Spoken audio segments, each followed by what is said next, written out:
Thank you. High-risk screening concerns women with BRCA mutation, BRCA1, BRCA2, and PALB2. It concerns also women with family risk without proven mutation, but with a lifetime risk for breast cancer development more than 20 or 25%.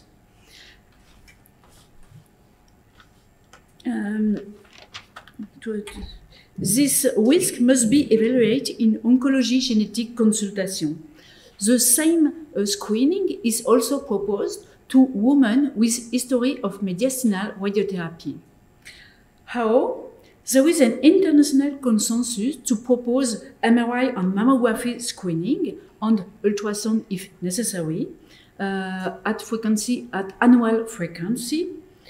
But the methodology, age of beginning of MRI or age for the end of the MRI may vary from one country to another. So I will present you the French guideline published in 2017 by the National Cancer Institute. This guideline specifies the modality of early detection in women BRCA. What we radiologists must not forget is that this screening is part of a global care. Women are informed during the oncogenetic consultation, both the early detection strategy, imaging screening, but also with reduction opportunity such as prophylactic mastectomy. Physical examination is not a screening test. There is a low sensitivity, but physical examination has a positive psychological impact.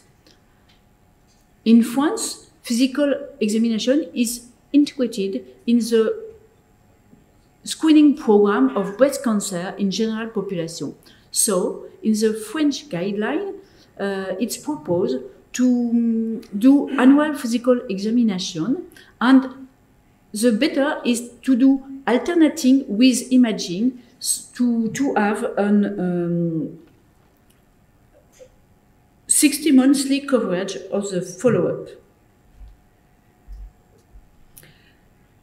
Published study have shown that MRI performance is better than the coupled performance of mammography and ultrasound. It's true for BRCA1 and BRCA2. It's true also for invasive carcinoma and ductal in situ carcinoma. MRI specificity is a little less than specificity of mammography, but increase as soon as the second round of screening. MRI screening decreases the frequency of the interval cancer, and MRI detects smaller cancer than mammography. Here an example. This woman, she is 38 years old, she is BRCA2, and you see this non-mass contrast enhancement on MRI by WAD5. Mammography is normal by WAD2, no microcalcification, and ultrasound, second look, is by WAD1. So the biopsy, the MRI biopsy diagnose ductal carcinoma in situ, not see at mammography. So the question is mammography still useful? The aim of mammography is to detect microcalcification corresponding to ductal carcinoma in situ, not see on the MRI. But today, we are epidemiologic and biological argument in favor of radiosensitivity of the mammary gland of young BRCA women. And ductal carcinoma in situ are frequent in BRCA2 and also BRCA1 women. All publications show that MRI detects more carcinoma in situ than mammography. In this meta-analysis, you see MRI alone detect 23 ductal carcinoma, and mammography alone detect only 7 ductal carcinoma. An example, in this woman, we have two no-mass contrast enhancement. One corresponds to microcalcification on the microbiopsy diagnosed ductal carcinoma, but the second, no microcalcification on the biopsy with MRI, diagnose another ductal carcinoma.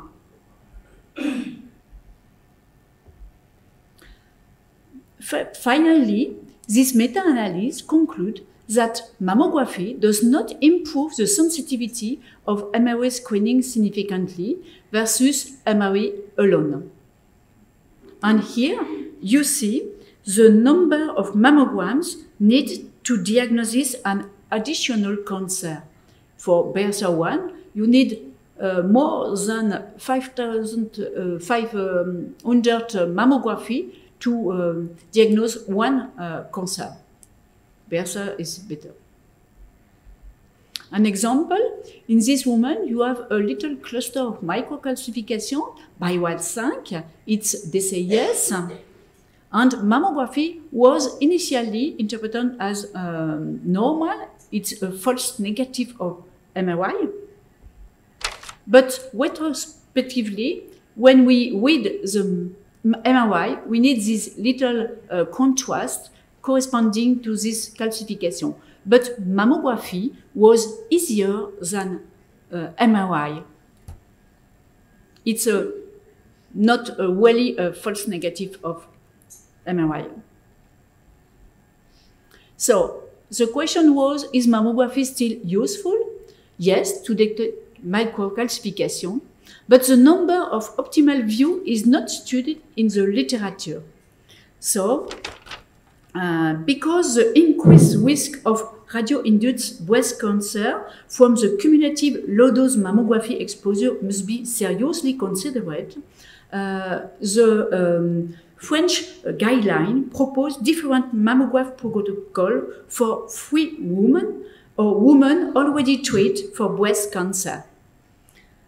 The guidelines are digital mammography, no tomosynthesis, screening women, donc women without cancer, only one view, MLO view per breast, when the MRI is normal, on women with a personal history of breast cancer, 2 views, because these women have radiotherapy and perhaps the problem of the dose is less important. What about the age of beginning and end of screening? And is it important?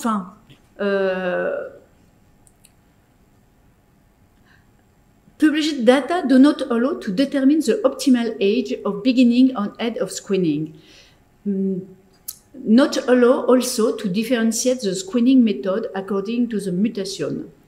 So, in favor of benefit of a beginning of screening at a fixed age, the age at onset is determined by unknown factor in 50%, and only by the risk group, BRCA1 or 2 in 7%, on family history in 14%.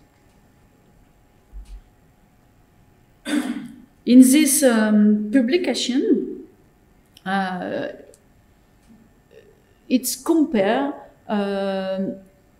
cost effectiveness on different screening, Dutch, UK, and US, with age of the end of MRI on the beginning and interval and frequency different. And you see, for the American, MRI and mammography from 25 years until the end of life. It's good for the life year gained, but not for cost effectiveness. And the better strategy is Dutch, with the end for the MRI at 60 years.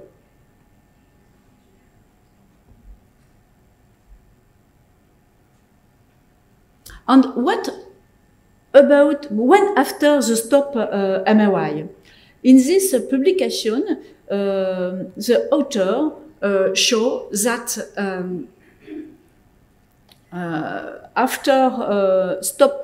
after stopping MRI, biennial mammography versus annual mammography is evaluated, and you see interval breast cancer are more often in biennial mammography and versus annual mammography. On unfavorable stage, also important in I think it's inversé. Bon, bref. So the conclusion is it's important after 60 and after stopping MRI to continue mammography screening, an annual mammography screening.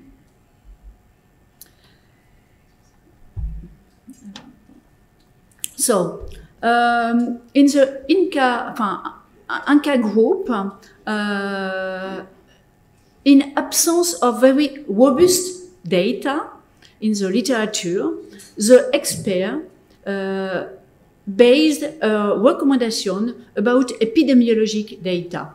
Here you see the annual risk of breast cancer by age, and you see the incidence of the breast cancer increase a lot from 30 years old. It's very important for BRCA1, a little less for BRCA2. But it seems a good age to begin the MRI. And in this data, you see that the risk decrease, very important, under 20% at 60, and 20% it's the limit to propose MRI screening. So the expert decide to stop the MRI at 55. It's an opinion expert. It's not really robust, but voilà. So French guideline, same screening modality for BRCA1 and 2 because there is no literature to allow differentiate.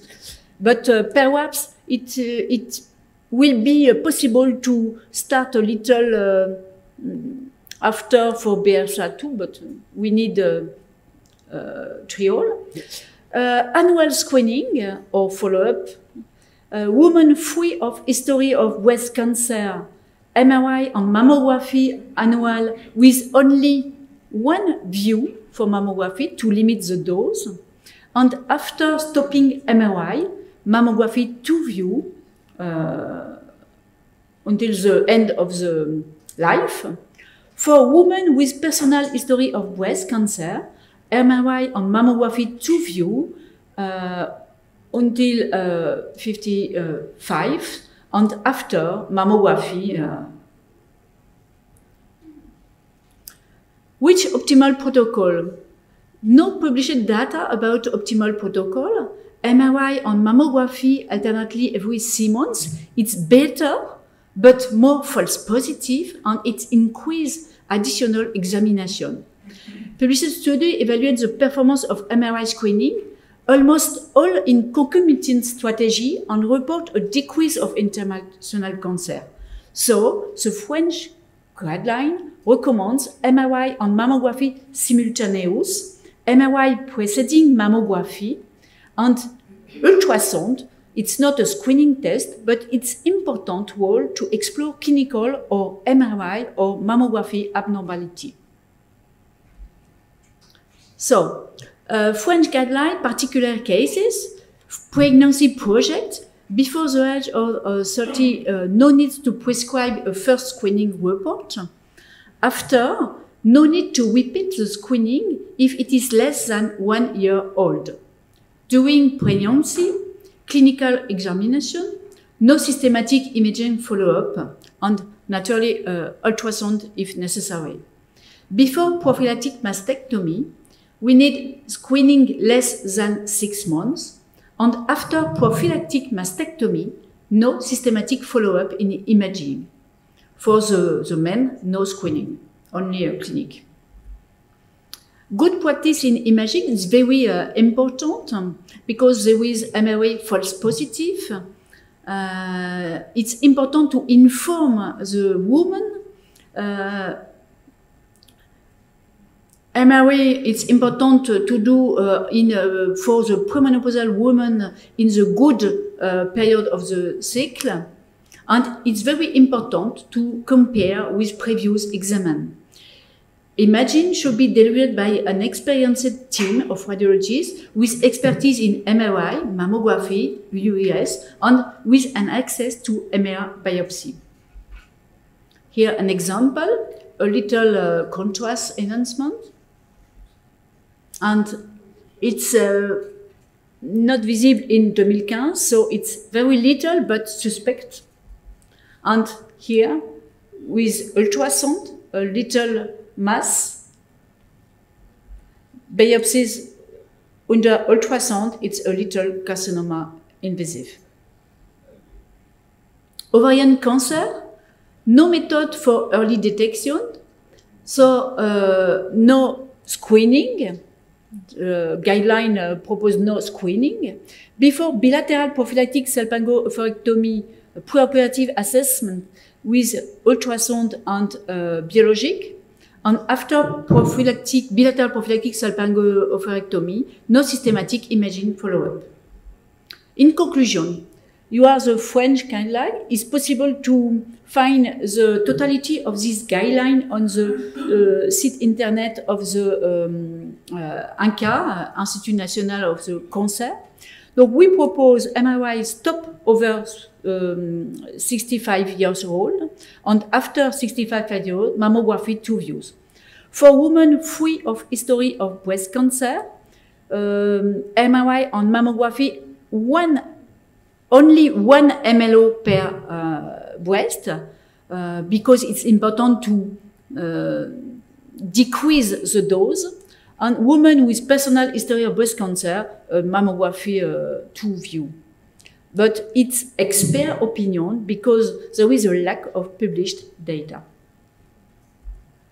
In conclusion, radiologists must know the specificity of screening high-risk women, psychological context sometimes difficult, global strategy for high-risk women, screening versus risk reduction with prophylactic mastectomy, and it's important to inform patients about MRI with the possibility of false positive, mainly in the first round, and perhaps additional exam follow-up, and it's important to inform the patient about that. Thank you for your attention.